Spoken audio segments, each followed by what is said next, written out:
It has been nearly 48 hours after the horrific July 4th attack in Highland Park, Illinois. Just a short time ago, the White House lowered the flag to half-staff to honor the victims of that tragedy.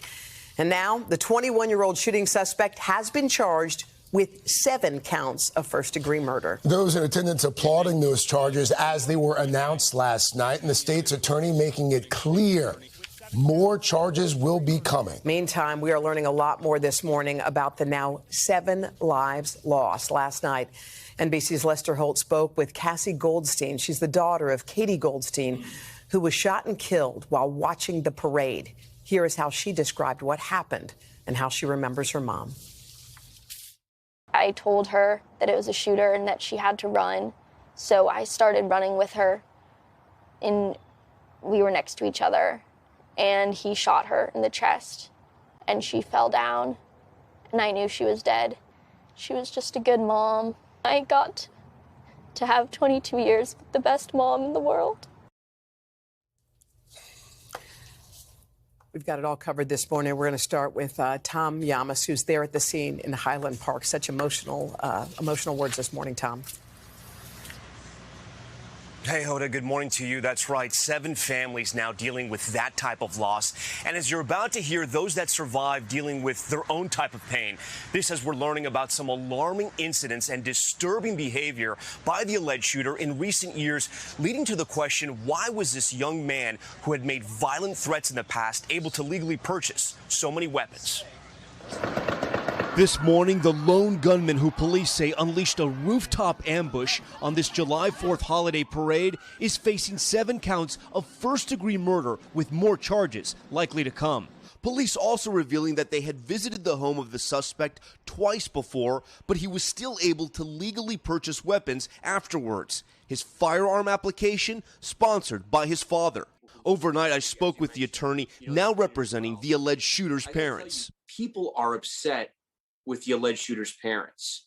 They're telling me, how did they not know something like this wasn't going to happen? You know, it's easy to say now, well, the parents should have known. But the fact is that nobody knew, nobody saw anything because there was nothing to see. Now in custody, the 21-year-old suspect, Robert Cremo, is talking to investigators, though they have yet to determine a motive.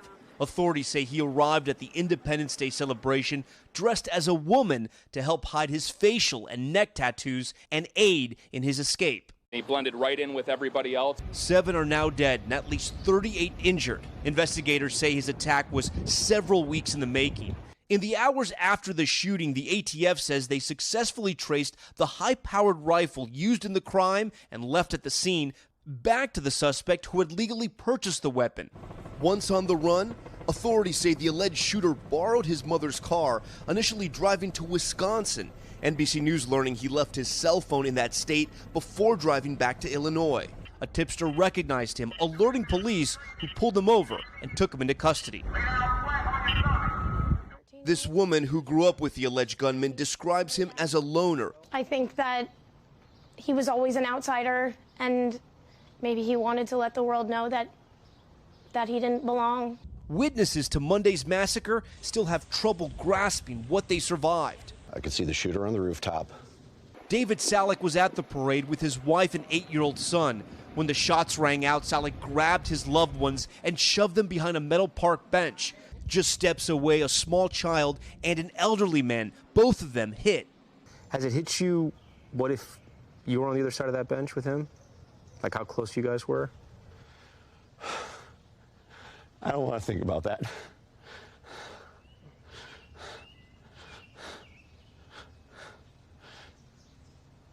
I don't want to think about that.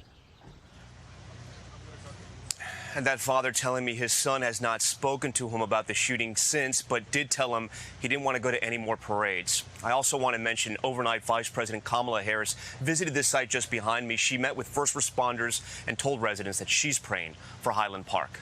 Hoda. And then, Tom, I think there are a lot of questions about his past, the criminal's past with the police, the run-ins with law enforcement. What more do we know about that?